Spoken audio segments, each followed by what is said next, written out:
বন্ধুরা, কেমন আছেন সবাই? আশা করছি ভালো আছেন। আপনাদের ভালোবাসায় আমরা পৌঁছে গেছি আজকের বিশেষ পর্বে, যেখানে আমরা জানব ১৬ই ডিসেম্বর ১৯৭১ সালের সেই অসাধারণ দিনটির কথা, যে দিনটি শুধু বাংলাদেশের নয়, ভারতেরও একটি গর্বিত বিজয় দিবস। গত পর্বে আমরা দেখেছি কিভাবে মিত্রবাহিনী চারদিক থেকে আক্রমণ শুরু করে। মুক্তিবাহিনী, ভারতীয় সেনারা একযোগে প্রতিরোধ গড়ে তোলে এবং পাকিস্তান সেনাবাহিনী ধীরে ধীরে কোণঠাসা হয়ে পড়ে।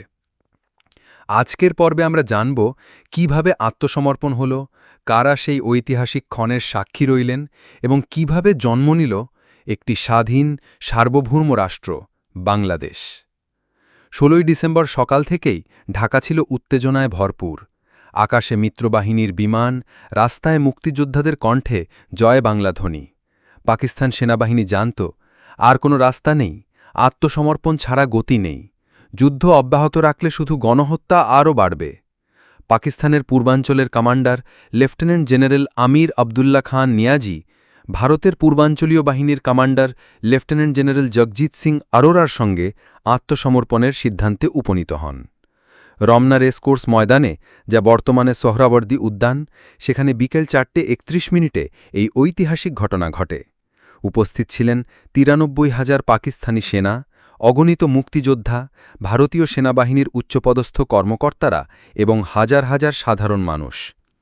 এই আত্মসমর্পণের দলিলে পাকিস্তান ঘোষণা করে, আমরা পূর্ব পাকিস্তানে যুদ্ধবিরতি এবং অস্ত্র সমর্পণ করছি, ভারতীয় সেনা ও বাংলাদেশের জনগণের কাছে আত্মসমর্পণ করছি। জেনারেল নিয়াজি আত্মসমর্পণ করেন জেনারেল আরোরার কাছে। নিজের পিস্তল খুলে তুলে দেন, এক প্রতীকী মুহূর্ত, যা বিশ্বের ক্যামেরায় বন্দী হয়ে যায়। বিশ্বের সব বড় সংবাদ মাধ্যম এই ছবি ছাপে, the birth of a new nation, Pakistan defeated, Bangladesh is born. এই মুহূর্তে জন্ম হয় বাংলাদেশ। ২৬শে মার্চ ১৯৭১-এর স্বাধীনতার ঘোষণা, ৯ মাসের মুক্তিযুদ্ধ, লাখো শহীদের রক্ত, ১ কোটি শরণার্থীর আশ্রয়, ভারতের সাহসিকতা ও সামরিক কৌশল, আর সবশেষে ১৬ই ডিসেম্বর ১৯৭১ বিজয়ের সোনালি সূর্যোদয়। এই বিজয় শুধু বাংলাদেশের নয়, ভারতেরও এক গৌরবময় অধ্যায়। ভারত ৯ মাস ধরে শরণার্থীর আশ্রয় দিয়েছে। ভারত সরকার কূটনৈতিক প্রতিটি মঞ্চে লড়েছে বাঙালির স্বাধীনতার জন্য, এবং সবচেয়ে বড় কথা, ভারতের জনগণ বাঙালিদের পাশে ছিল দিনরাত। তৎকালীন প্রধানমন্ত্রী ইন্দিরা গান্ধীর সেই বিখ্যাত বক্তব্যে প্রতিধ্বনিত হয়, আজ এক নতুন রাষ্ট্রের জন্ম হল, স্বাধীন বাংলাদেশ। ভারতের জন্য এটি একটি ঐতিহাসিক মুহূর্ত।